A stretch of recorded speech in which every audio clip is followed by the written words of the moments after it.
commissioner that silver is being manipulated. There have been some lawsuits now in the United States in regard to that. But it's quite clear that gold is they've been trying to cap the gold price, because by doing so it makes the dollar look better than it really is. It makes the dollar look worthy of being the world's reserve currency when in fact it's not, because gold is the only natural competitor to the US dollar. So if you can keep the gold price low, it makes the dollar look better than it really is. And I think that's been the efforts over the past several years to try to keep the gold price from rising. But just like the gold price capping in the 1960s finally gave way in the 1970s, it's quite clear to me that the gold price capping over the past several years is giving way here, which is why the gold price is starting to rise so rapidly. Mm-hmm. And when will this manipulation end in your eyes? I think it's ending now, actually. It's ending now? Yeah, I think it's ending now. I think they're finally losing control. Central banks are no longer selling gold. Some central banks that don't agree with the capping are starting to buy gold in order to protect themselves. The concerns about the US dollar are rising very rapidly, and as a natural alternative, people are turning to gold. I mean, there are no safe currencies anymore. Back in the 1970s, you could buy the Deutschmark, you could buy the Swiss franc. The Deutschmark doesn't exist. The Swiss franc is now tied to the euro for all practical purposes. So if the dollar goes down, and given the fact that the euro has basically dollars in reserves, the euro is probably going to go down with it. So the only safe haven alternative currency now is gold and silver. How high will the gold price rise or climb, given that this manipulation ends now? What would be the fair price for 1 ounce of gold now? Well, I think right now a fair price of gold would probably be at least double from what it presently is, based on where platinum is trading and the fact that gold normally has a premium to the price of platinum. But my longer term price forecast has always been $8,000 an ounce sometime between 2013 and 2015. I made that forecast back in 2003 when gold was $350. And I was basically saying that history can repeat. In 2003, it took $10 to purchase what $1 purchased in 1971. So if gold can go from $35 to $800 in the 70s, it can go on an inflation-adjusted basis from $350 to $8,000. So I'm sticking to this $8,000 price forecast sometime between 2013 and 2015. And I think now that gold is in the second stage of its bull market, I think you're going to see more rapid price appreciation than we've done over the past several years. You said earlier that this gold manipulation ends now.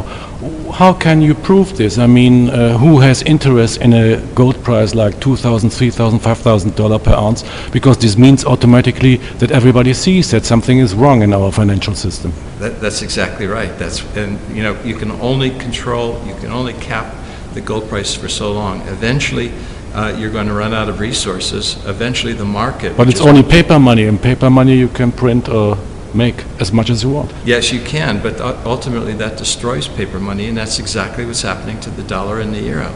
Too much paper money is being printed, too many dollars are being created, and as a consequence, people understand that if you create too much paper, if you do quantitative easing, which is another fancy word for money printing, if you do that, eventually the currency is going to be destroyed. So in order to protect yourself, you have to go to gold. Now the fact of the matter is that there's a lot of paper out there and very little gold. So it only takes a small amount of people to move out of paper to move into gold to have a big impact on the gold price, just like it did back in the 1970s. When gold finally broke free at $35 an ounce, it went from 35 to 200 over a course of 3 years.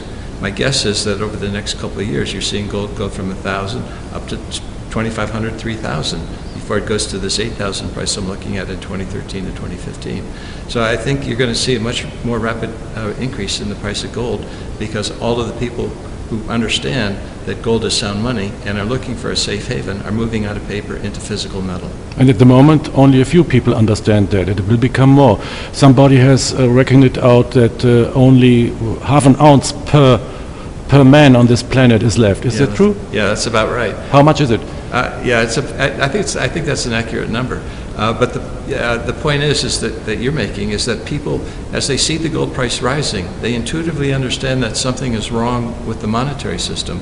That causes them to look and see what's going on. As more people look and see that gold is a good place to be, that gold is a good currency to be saving and holding and accumulating, That in itself will provide more demand for gold, less demand for paper alternatives, and as a consequence, the gold price will rise.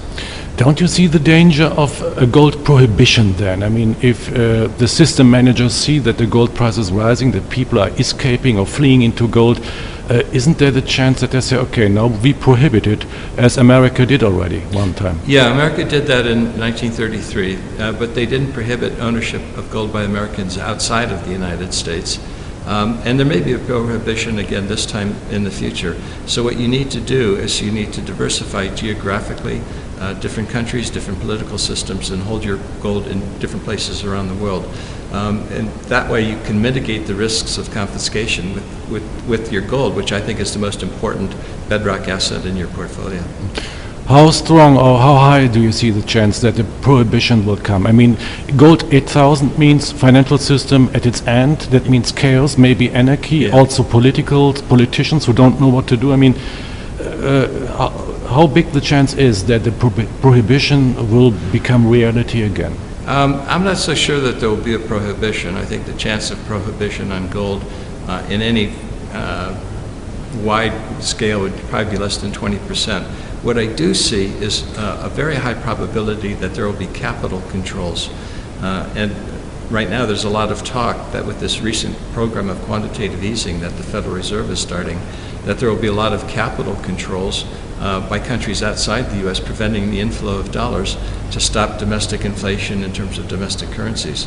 So what you're going to see is more international trade tensions, more currency wars, more capital controls internationally.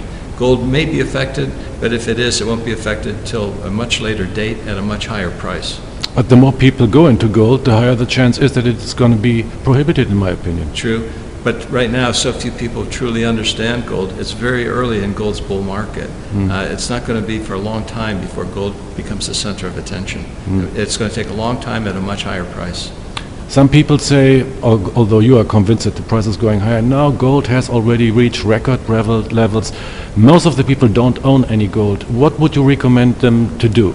Same thing I've been recommending all decade long. Just every month or every quarter, whenever your budget allows it, save, accumulate, buy some gold. And what you're doing when you're accumulating gold is you're saving sound money, and that's a good thing. Savings is always a good thing, and it's a particularly good thing when you're saving sound money because you're preserving purchasing power. But don't think gold is too high just because it's at a record price. The important thing is what its value is and what its usefulness is. And all of my measures show that gold is still good value, it's still undervalued, and also gold is still useful. It's the only money that does not have counterparty risk. In other words, it's the only money that's not dependent on someone's promise. And as the financial crisis continues to deepen and play itself out over the next few years, avoiding the promises of others is a very important way and good way to protect your wealth. How big do you see the chance of a hyperinflation in our system, especially in the States? I personally believe the chances of hyperinflation at the moment are 100%. And the reason is that the U.S. is on the road to hyperinflation. They're doing the same thing that other countries that have hyperinflated their currency have done. The U.S. government is spending too much money, forcing it to borrow, and it's borrowing more money than the market is willing to lend to it. So the government, in that case, is turning to the central bank, and the central bank is buying that government debt and turning it into currency. And that's what destroys a currency. That's ultimately what leads to hyperinflation. Now, the U.S. happens to call it by a fancy name, quantitative easing. But the reality is that quantitative easing is money printing. And money printing at the scale that the U.S. government is now pursuing is leading to hyperinflation. I think we're very, very close. You know, I'm talking months, I'm not talking years. James Turk, thank you very much for this talk. Thank you, it's a pleasure.